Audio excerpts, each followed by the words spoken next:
Welcome to another episode of Solution. My name's Jade H, this is Brendon L, and we've got Zuki joining us today. How's it, Zuki? Zuki tends to make everyone's lives unmanageable, so she fits right in. So we get diving into the steps, diving into step one today. Do you want to remind us what step one is? We admitted we were powerless over our addiction and our lives had become unmanageable. We admitted. So that's I think like the key point there. We'll elaborate on that in a moment. I just want to say, if you're watching this video, I'm guessing it's because you've arrived at a point in your life where you recognize that you might have a problem. Or you could be watching this video because you know of somebody you think might be having a problem. Either which way, thank you for thinking about somebody else and maybe how you can help them. But if you're that person who does think they might have a problem and you've arrived at that point and you're watching this video, I just want to congratulate you and say well done. It's not an easy place to arrive at, to admit that you have a problem.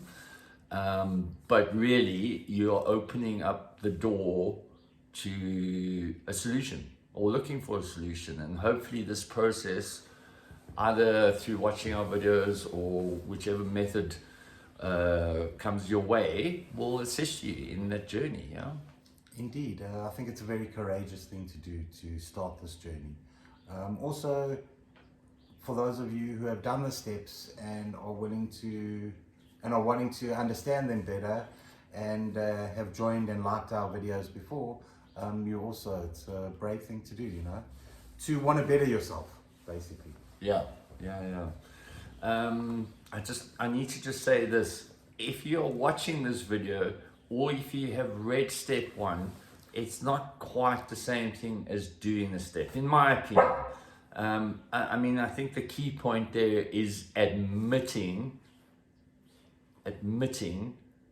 what's the word exactly? Admitting we were powerless over our addiction and that our lives had become unmanageable. Right, but so the first part of admitting that you're an addict or an alcoholic, same thing.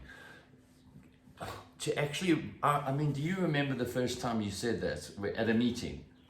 For me, it was at a meeting when I actually verbalized those words. What, that you're an addict, or? Yeah. Or just in the introduction part? Well, whatever, like in terms of actually having those words come out of your mouth, to actually say, hey, my name's Brendon, or whatever, that I'm an addict. How did that feel? I think, for some people, it's a difficult thing. For me, I knew I was an addict a long time ago. Okay. So it was quite an easy thing for me, but I know it's difficult for a lot of people. And a lot of people struggle to say the words, introduce themselves as addicts at meetings, because they don't want that label attached to them. They think if they announce themselves as addicts, that's all they are. And it's a difficult thing to grasp on why we introduce ourselves as addicts and why we have to admit to our innermost selves that we are. It's hard for people to grasp, and a lot of shame and guilt lies around the word addiction and addict. Right. Yeah, I think as soon as I've made that utterance, as soon as I've made that admittance and recognized that I have a problem, it now suggests I have to go and do something about it, exactly. Right? So. And I like what you said earlier about you have to do something. All the steps are action steps. It's all about action. And if I'm standing on the sidelines and not putting the action in, these steps aren't going to help. It's about practicing them and putting action in. And step one is actually your foundation of all the steps.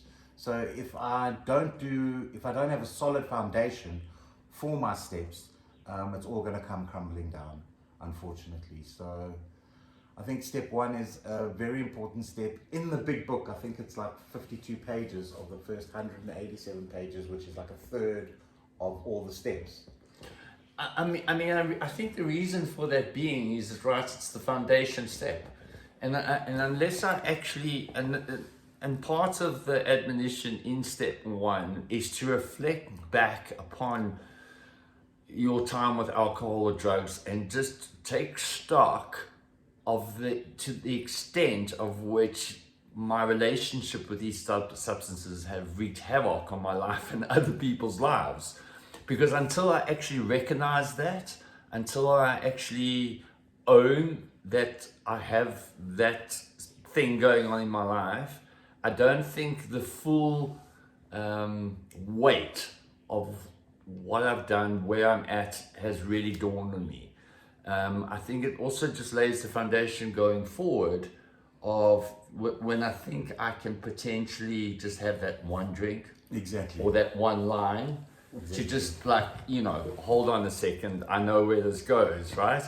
And I just want to talk a bit about when the discussion for me came up around my relationship with alcohol. Like I mentioned in our intro video that I went to rehab not really knowing what I was getting myself into, but I knew I had a problem just in terms of my emotional and mental well-being. I was a wreck. Anyway, in the process, it wasn't too hard to arrive at a place of, well, yeah, obviously drugs are a problem. But when we started looking at my relationship with alcohol, it was quite an eye-opener for me because I had this idea in my mind, this picture of what an alcoholic looks like. And maybe for you, it's something similar around drug addiction. Maybe a drug addict is a picture of somebody sitting in the alleyway with a needle in their arm, absolutely homeless. And maybe your life hasn't reached that point. And so you don't recognize the relationship with addiction. And that was my situation with alcohol, because my idea of an alcoholic was somebody who sat on the park bench with a bottle of whatever in a brown paper bag. I kind of had that picture, and that was not me. But I had to look at my relationship with alcohol, which was one of having to have a drink every day. If I was going to go somewhere, I had to have alcohol accompany me. I'm a bit of a rebel around rules and stuff, so that whole idea of not drinking before 12 o'clock I thought was just a silly rule. Like, who came up with that? So like, if I wanted to have a beer at 9 o'clock in the morning, like, well, who was going to stop me, right? And that was a regular daily occurrence. And so I had to realize that my alcohol consumption did at times lead to a place of drinking myself into oblivion, but more often than not, it was just a matter of daily dependency on alcohol. So anyway, it was a bit of a revelation for me, actually, and to actually arrive at that point where I could go to AA meetings and say, hey, my name's Jade, I'm an alcoholic. Like, that was for me like quite a weight off my shoulders. It didn't come easily out of my mouth at first, but once I had said it, I was like, wow, okay, wow, that one had been completely flying under the radar, and I had not recognized the problem with it. I liked what you said earlier, like, I have to admit to my innermost self that I'm an alcoholic or an addict. I have to do that every single day, because the minute I don't do that every single day is the minute it's okay for me to maybe pick up or drink. So I have to do step one every single day to remind myself that I'm an addict or an alcoholic. If I don't, then yeah. If I don't admit every single day, like, I mess shit up between meals. By breakfast, everything's okay. By lunchtime, my life is on fire. So I have to be very careful not to go back into that old way of thinking. That, like, maybe I can have one little bit of whatever or one little sip of alcohol. I know that I can't. And that's for me. For some other people, they have a different way of looking at it, and whatever works for them, works for them. But for me, I know I can't touch anything. I have to remain completely abstinent. Look, I mean, you're going to have to figure that out for yourself, right? But Yeah. we've heard how many stories since we've been in the rooms, like a couple of thousand, Yeah. right? And time and again, that idea of thinking I can have just one never ends up just being one. That tends to be the general experience, right? If you can do that, good for you. Try it and see for yourself. I don't recommend trying it. No, you know what I mean? It's not a suggestion. Yeah. If you feel you do have a problem, a lot of people, there are people who have managed to do that, and we can explore that in another video. Yeah. But for me, I have to, abstinence is the only way for me. And abstinence seems to have the best results. Look, I know if you are new to this whole process and you're now sitting with the idea, oh my God, they're telling me I can never have a drink in my life again. Well, never shoot up. Never ever have another hit of whatever. I know that can seem like a little bit overwhelming. You're daunting. Yeah. And so there is this whole just for today approach, especially in NA, that encourages just for today. I mean, it's in all the fellowships, but all you need to do is not pick up today.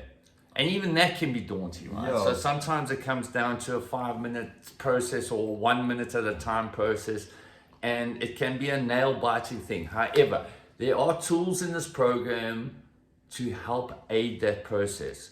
I mean, as soon as you start going to the rooms and you get introduced to the fellowship, I kind of have this resistance to the word fellowship. I'm thinking of hobbits and elves and dwarves and stuff.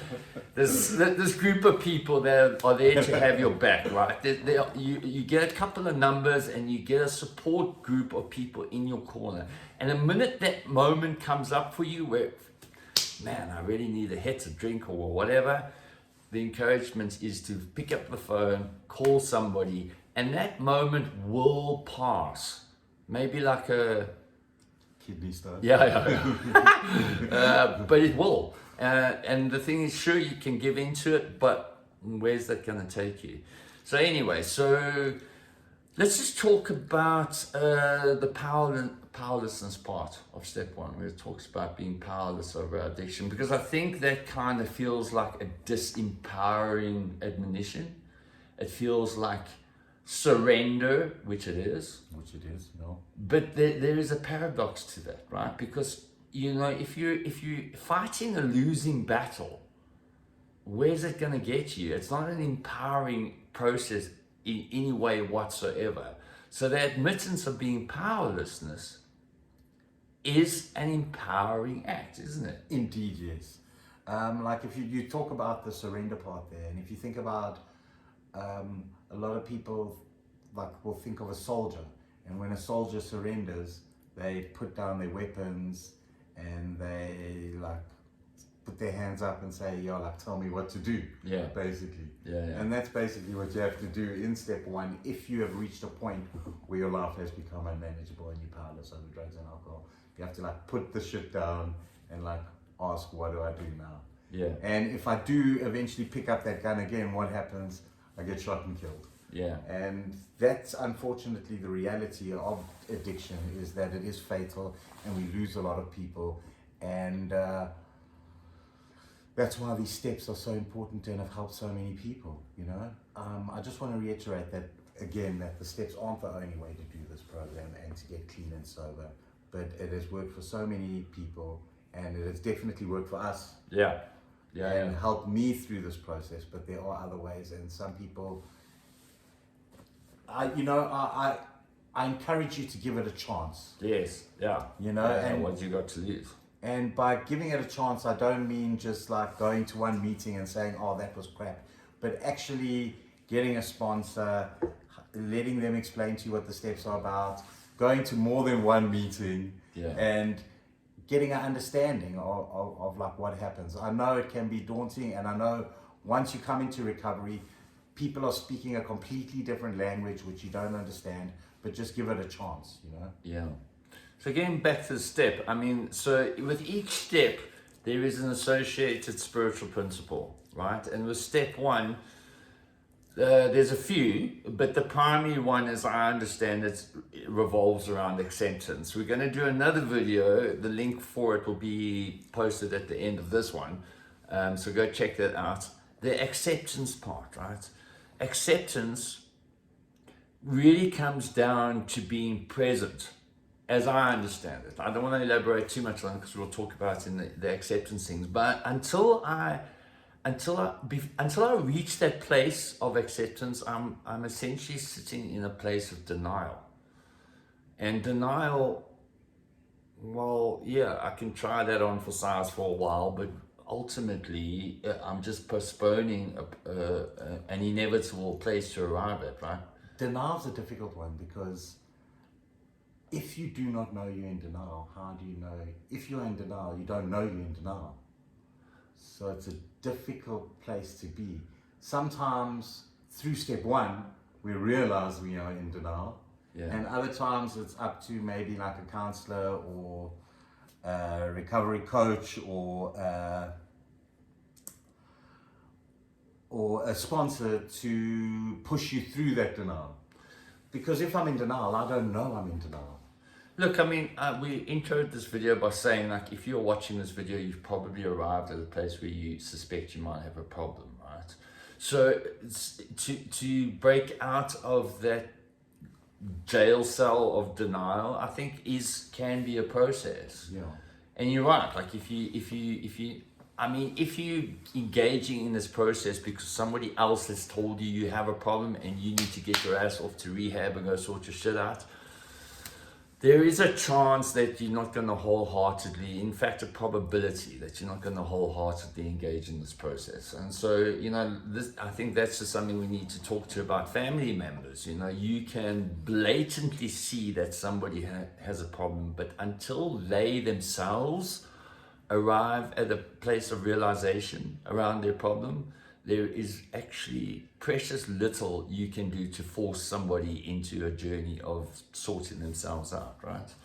Yeah, I agree with that, but I also have found like I didn't want to get clean and I didn't want to stay clean and sober, and I wasn't in denial about my addiction. I just thought there was no ways I could get better, and I was stuck in this loop, and I had submitted to the fact that this is how it's always going to be. Yeah. And I didn't see a way out. So that is also basically a form of denial, that there is no hope. Hope. Yeah, hope's a slippery word. We're going to touch on hope in step 2. Anyway, so we've chatted a little bit about powerlessness. I don't think we've given any examples of how you and I were perhaps powerless. Yeah, well, I was powerless in a way that all I actually wanted to do was stop. And I would wake up in the morning and my main goal was to get high, and I would do pretty much anything to get high, whether it was stealing. I would go to extreme lengths to get my drug of choice. And then when I eventually got it, I didn't even want to use it. I was all I wanted to do was stop, but I would sit there shooting up with tears streaming down my face, wishing I could stop and still continue doing it. Yeah, I mean, that is the inevitable place one arrives at, say. But let's maybe think a bit about powerlessness a little bit earlier on in the process, because I think if you can nip this thing in the butt before it gets to the point that Brendon's talking about, I think you're saving yourself a world of pain. So powerlessness, for example, I mentioned it earlier on around my relationship with alcohol, right? I never consciously, throughout my time of drinking, I don't believe I consciously ever said, right, I've had enough, I don't want any more. It was always a matter of I've run out of money. I'm now exhausted and I have to go to sleep. I've got work the next day, I have to get to work even though I've got a crack of a hangover. Does any of that sound familiar to you? It's just like the craving to have more is just incessant. So it just never, and the more and the more and the more eventually gets to that place that like Brendon's talking about, or to the place where you are potentially got no one around you, your friends have left you, your family's left you, you've lost your home, you've lost your job, and believe me, that does very often end up being the case, yeah? Yeah, indeed. Yeah. And it's a very sad place to end up, and I basically ended up there. But yeah, I like what you said, and you were talking about basically the phenomenon of craving. Once I pick up, I just can't stop. Yeah. Yeah. How's the saying go? One is not enough, and Well, one is too many and 1,000's never enough. is that the saying? Yeah, it is the same. That one. Yeah. Okay. Yeah. I think while we're talking about step one, we may as well talk about the threefold disorder or disease, whichever you want to call it. We can argue that for another 3 hours. But it's the mental obsession, the physical craving, and the spiritual malady. And I know that probably makes no sense to anyone who's never been exposed to the steps before, but that physical craving is like once I take my first drink or use my substance for the first time, I can't stop. I just use and use and use. And one is too many and 1,000 is never enough. The mental obsession is that I maybe have this under control. I can have just one drink and keep it tidy, which very rarely happens, And then the spiritual malady is that I'm spiritually sick and I have to do something about it and have an entire psychic change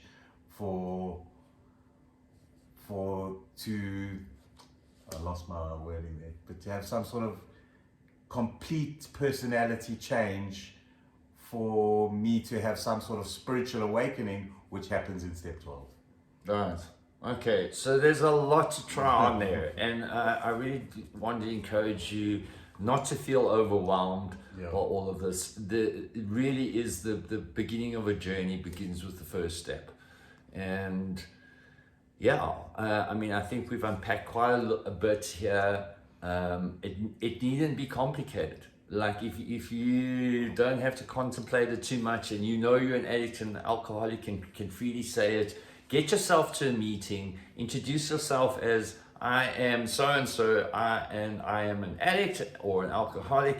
You've essentially done step one, right? Exactly. It's not that complicated, actually. And so then that will lead you on to, I strongly recommend getting a sponsor, and they will guide you through the remaining steps. Step 2, which we'll get into, when we're going to get into step 2, maybe on Monday, Soon, yeah. Do you think we've covered everything? No, I think we could talk on this for about another 2 hours, but... That is the thing. There is so much meat on the bone to chew on around all of this. We want to just try and keep it concise and just give you an overall kind of idea of what each and every step is about. I hope we've managed to achieve that. If so, give us a thumbs up. Maybe hit the subscribe button if you like what we're doing. It helps get a bit of traction and potentially help some other peeps. Yeah, and also if you're enjoying our videos, we do have a Facebook page. It's also Solutions. If you want to check it out, we might put a link in the comments. We'll put a link in the comments. Oh, and by the way, we love your input. So if you have anything that you'd like to share around step 1 that we didn't cover, please do mention it in the comments. We want to learn through this whole process from you as much as what you might learn something from us. Anyway, we thank you for your time. We appreciate that you've watched this video, and we will see you next time. Check you later.